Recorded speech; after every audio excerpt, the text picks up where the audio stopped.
Assalamualaikum warahmatullahi wabarakatuh. Perkenalkan, nama saya Siti Makfira dengan NIM 452230045. Saya dari jurusan Administrasi Niaga, Prodi Administrasi Bisnis, Politeknik Negeri Ujung Pandang.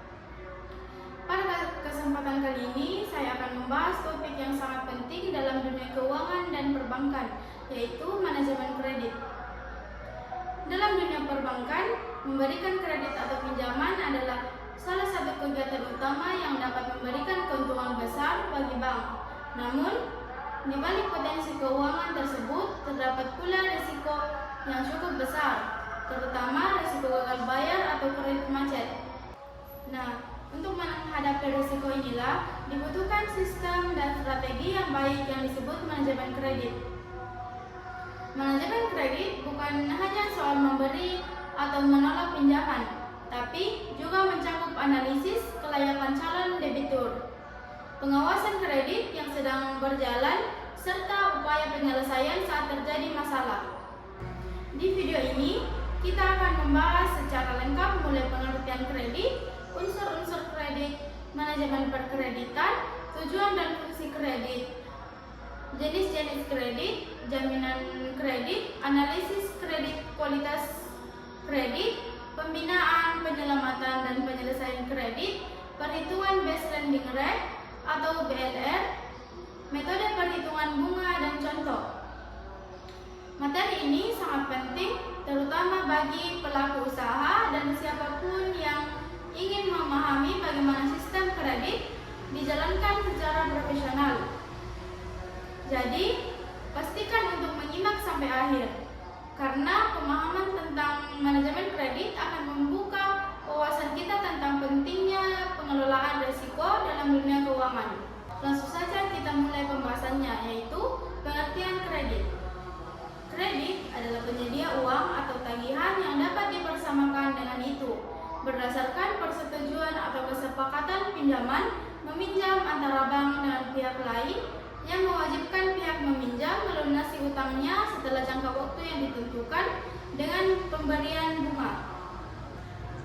Penyerahan barang, jasa atau uang dari satu pihak, kredit atau pemberi pinjaman atas dasar kepercayaan kepada pihak lain, debitur atau pengutang atau borrower, dengan janji membayar dari penerima kredit kepada pemberi kredit pada tanggal yang telah disepakati kedua belah pihak. Satu tindakan atas dasar perjanjian, di mana dalam perjanjian tersebut terdapat jasa dan balas jasa, prestasi dan kontraprestasi, yang keduanya dipisahkan oleh unsur waktu.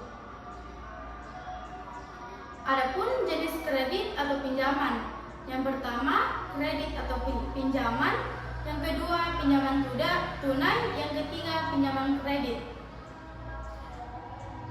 Adapun unsur-unsur kredit, yang pertama dua pihak, kedua kepercayaan, ketiga kesepakatan, keempat penyerahan, kelima balas jasa, keenam waktu, dan ketujuh resiko.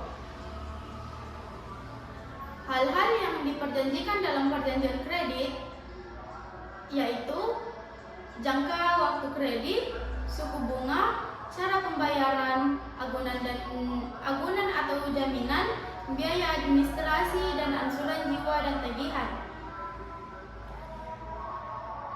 Manajemen perkreditan meliputi prinsip kehati-hatian dalam perkreditan, organisasi dan pejabat yang berhak memberi kredit, proses dan prosedur dalam pemberian kredit, dokumentasi dan administrasi kredit, pengawas dan pembinaan kredit, dan penyelesaian kredit bermasalah.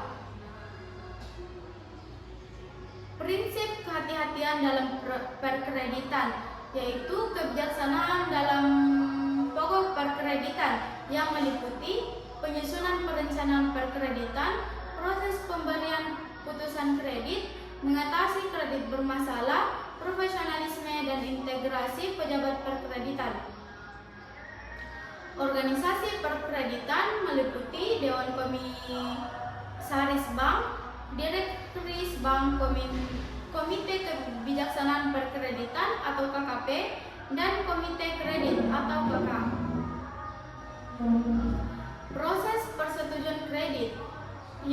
ada 3, yaitu tahap kegiatan prakarsa dan analisis kredit yang meliputi prakarsa dalam permohonan kredit, analisis dan evaluasi kredit, perhitungan kebutuhan kredit, dan negosiasi kredit. Yang kedua itu tahap pemberian rekomendasi kredit yang meliputi dibuat oleh pejabat perekomendasian kredit dan merupakan suatu kesimpulan dari analisis. Yang ketiga, tahap pemberian putusan kredit. Pejabat memutuskan dan memeriksa kelengkapan paket kredit, memberikan surat penawaran putusan kredit, mempersiapkan dokumen perjanjian kredit, dan mempersiapkan dokumen pencairan. Adapun dokumentasi dan administrasi kredit. Yang pertama, dokumentasi kredit yang meliputi dokumentasi primer, FC identitas usaha, bukti kepemilikan agunan, pengikatan agunan, perjanjian kredit, dan lain-lain. Yang kedua, administrasi kredit. Setiap tahapan dalam proses pemberian kredit harus diadministrasikan secara rutin. Pengawasan dan pembinaan kredit. Ada 2, yang pertama pengawasan ganda dan yang kedua pengawasan melekat. Tujuan dan fungsi kredit. Tujuan kredit yang pertama mencari keuntungan, yang kedua membantu usaha nasabah atau meningkatkan kesejahteraan masyarakat, yang ketiga membantu pemerintah atau menggerakkan roda perekonomian. Adapun fungsi kredit, yang pertama daya guna uang, yang kedua peredaran dan lalu lintas uang, yang ketiga daya guna barang, yang keempat peredaran barang, yang kelima elektabilitas ekonomi, yang keenam kegairahan berusaha, 7 pemerataan pendapat, dan 8 hubungan internasional. Adapun jenis-jenis kredit, yang pertama segi secara ekonomi yang meliputi kredit pertanian, kredit peternakan, kredit industri, kredit pertambangan, kredit profesi, dan kredit perumahan. Yang kedua, segi kegunaan. Yang pertama, kredit investasi dan kredit modal usaha. Yang ketiga, segi tujuan kredit, yaitu kredit produktif dan kredit konsumtif. 4, segi jangka waktu, yaitu kredit jangka pendek, kredit jangka menengah, dan kredit jangka panjang. Yang kelima, segi jaminan yang meliputi kredit dengan jaminan dan kredit non-jaminan. Adapun jaminan kredit yaitu barang, surat berharga, orang atau perusahaan, dan asuransi. Analisis kredit meliputi 6C, yaitu karakter, capacity, capability, capital, collateral, condition, dan constraint. 7P yaitu personality, party, purpose, prospect, payment, profitability, dan protection. SKU yaitu studi kelayakan usaha. Adapun karakter yaitu profesi, tindakan atau perilaku di masa lalu, penampilan, lingkungan sosial, pengalaman beberapa cara mengetahui karakter masa lalu, meneliti riwayat hidup calon nasabah, informasi dari perbankan, bank checking, informasi atau referensi dari rekan kerja atau relasi, dan informasi dari asosiasi usaha di mana calon debitur berada. Kapiti atau kemampuan meliputi aspek manajemen, aspek produksi, aspek pemasaran, aspek personalia, dan aspek finansial. Kapital atau modal meliputi laporan keuangan, perimbangan antara jumlah hutang dan modal, analisis rasio-rasio yaitu rasio likuiditas, rasio rentabilitas, rasio solvabilitas, dan rasio leverage.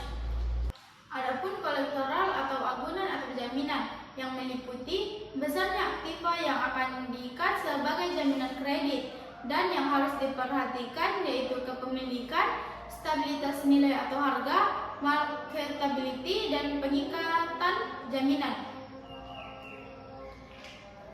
Adapun condition atau kondisi atau prospek usaha yaitu siklus bisnis yang meliputi bahan baku atau pemasok, pengolahan, pemasaran atau pembeli, yaitu kondisi persaingan, barang substitusi, potensi calon pesaing, dan peraturan pemerintah. Constraint, yaitu batasan untuk hambatan yang tidak memungkinkan suatu bisnis untuk dilaksanakan pada tempat tertentu. Adapun pengertian kredit bermasalah, yaitu belum mencapai atau memenuhi target bank. Yang kedua, kesulitan angsuran dalam membayar. Yang ketiga, terjadi cedera janji. Dan yang keempat, timbulnya resiko memiliki kemungkinan tim. Kualitas kredit meliputi PAS, yaitu pembayaran angsuran tepat waktu, mutasi rekening aktif, dan cash collateral. Yang kedua yaitu special mention, yang meliputi tunggangan angsuran lebih dari 90 hari, mutasi rekening relatif aktif, jarang terjadi pelanggaran kontrak, dan didukung oleh pinjaman baru. Yang ketiga yaitu substandar, yang meliputi tunggakan angsuran lebih dari 90 hari, mutasi rekening relatif lebih rendah, terjadi pelanggaran kontrak, dan terdapat indikasi masalah keuangan.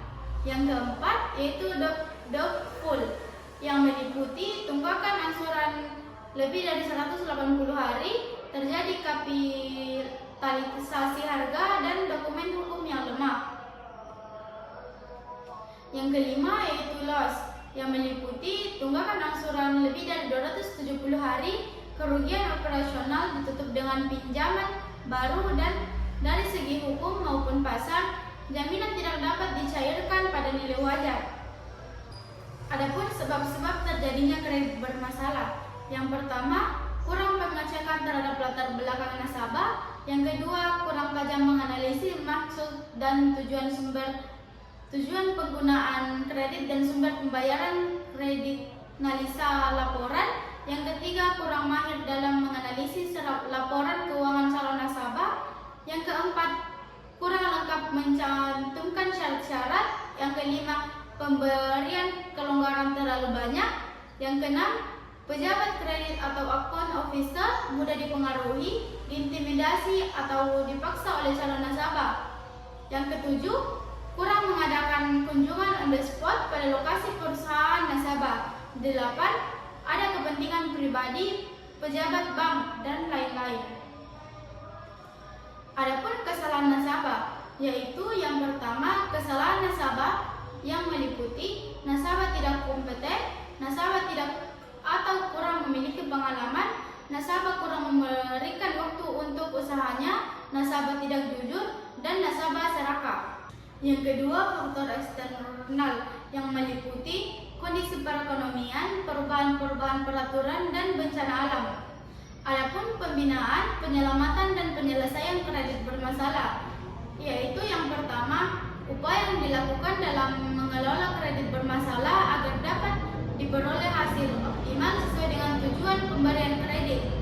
Yang kedua, upaya di dalam mengelola kredit bermasalah yang masih mempunyai prospek di dalam usahanya dengan tujuan untuk meminimalkan kemungkinan timbulnya kerugian bagi bank, menyelamatkan kembali kredit yang ada agar menjadi lancar untuk serta memperbaiki kualitas usaha nasabah.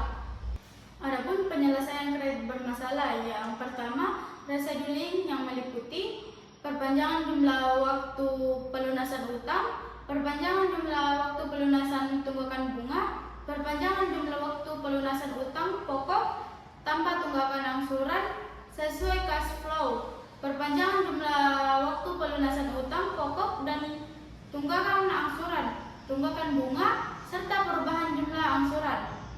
Yang kedua yaitu reconciling yang meliputi perubahan suku bunga, perubahan tata cara perhitungan bunga, pemberian keringanan tunggakan bunga, pemberian keringanan denda, pemberian keringanan biaya atau ongkos, dan perubahan syarat-syarat lain.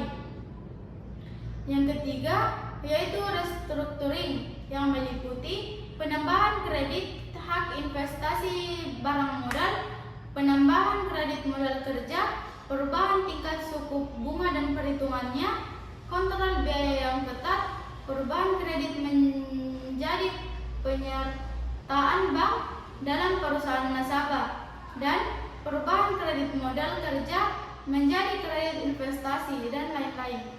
Selanjutnya yaitu manajemen asistensi, kombinasi, dan penyitaan jaminan. Adapun perhitungan base lending rate, yang pertama cost of fund, yaitu biaya dana yang dikeluarkan bank untuk memperoleh dana dari nasabahnya.